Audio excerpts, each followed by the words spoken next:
పబ్బుల్లో వాయించే DJ కాదురా, పగిలిపోయేలా వాయించే.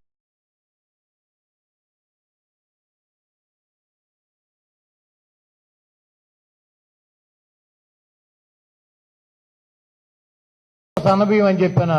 నీ అమ్మ మౌడికి చెప్పాను సన్నబియ్యం చెప్తానని. అమ్మ తోడు నాకేం తెలీదు. తిరిగి వచ్చేసరికి మెళ్ళో దండేశారు.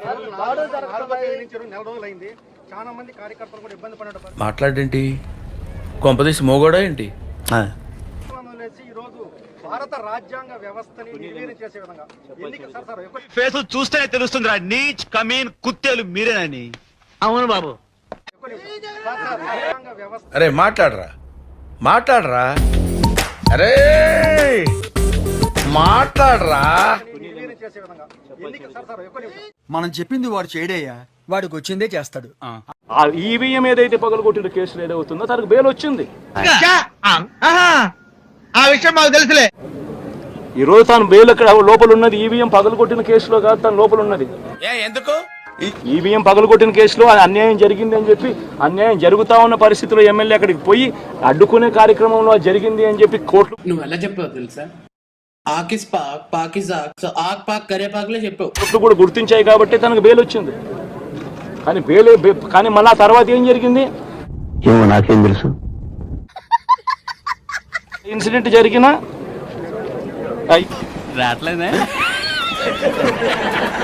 ఇన్సిడెంట్ జరిగిన 10 రోజుల తర్వాత, అంటే మే 23వ తారీఖున ఎమ్మెల్యే అక్కడికి వెళ్లి హత్యాయత్నం చేశాడట. అది నిజం సార్. నువ్వు చెప్పేదేంటి? చంద్రబాబు నాయుడు గారిలో మార్పు రావాలని సందర్భంగా కూడా తెలియజేస్తా ఉన్నా. నువ్వు మారవరా? నిజంగా ఇదే విషయానికి వస్తే ప్రజలు ఎందుకు నీకు ఓటేశారు చంద్రబాబు నాయుడు గారు అని చెప్పి ఫస్ట్ చంద్రబాబు నాయుడు ఆలోచన చెయ్యాలి. నిన్ను పుట్టించిన ఆ దేవుడు కనపడితే సెల్లో వేసేస్తాను. ఒకవైపున వైఎస్ఆర్ కాంగ్రెస్ పార్టీ ప్రజల్లో వ్యతిరేకత వల్ల ఓడిపోలేదు. నువ్వు ఎంత కాకబట్టినా ఇక్కడ పడేవాళ్ళు రే. ప్రజలకు మంచి చేసి ప్రజలకు మంచి చేసి వైఎస్ఆర్ కాంగ్రెస్ పార్టీ ఓడిపోయింది. ఓటుకు వస్తే అబద్ధం తప్ప. నాకు అర్థం కాలేదు సార్. ప్రజలకు మంచి చేసి ప్రజలకు మంచి చేసి వైఎస్ఆర్ కాంగ్రెస్ పార్టీ ఓడిపోయింది. ఎంత ఘోరం జరిగిపోయిందిరా.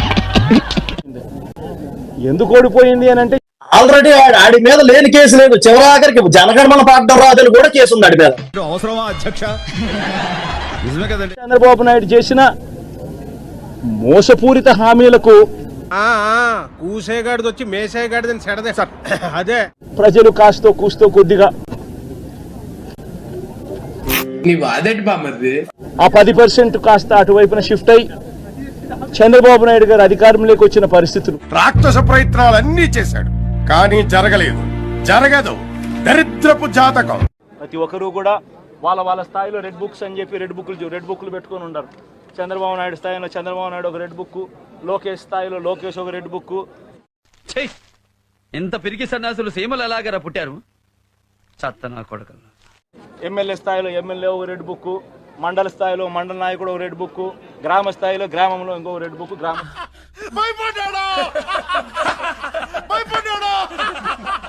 స్థాయిలో ఇంకో నాయకుడు, గ్రామ స్థాయిలో ఇంకో రెడ్ బుక్లలో పెట్టుకొని ఏం చేస్తా ఉన్నారు? మావయ్య అందరినీ మంచోళ్ళు అంటుంటారు, ఎందుకంటే మావయ్య అందరికన్నా మంచోడు కాబట్టి. ఈవీఎంలో నిజంగానే ఎమ్మెల్యేనే రిగ్గింగ్ చేసుకుంటా ఉంటే ఎమ్మెల్యేకి అక్కడ నిజంగానే ఎమ్మెల్యే పరిస్థితి అంత బాగుండింటే.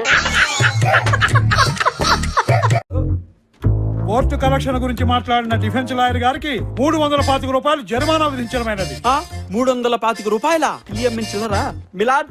ఇప్పుడు నా దగ్గర అంత డబ్బు లేదు, కానీ నా క్లయింట్ జైల్లో రాళ్ళు కొట్టి ఆ జరిమానా కడతాడని సవినయంగా విన్నవించుకుంటున్నాను. ఇలాంటి ఎంటర్టైనింగ్ ధమాకాలు ఇంకా చూడాలనుకుంటే like, share and subscribe to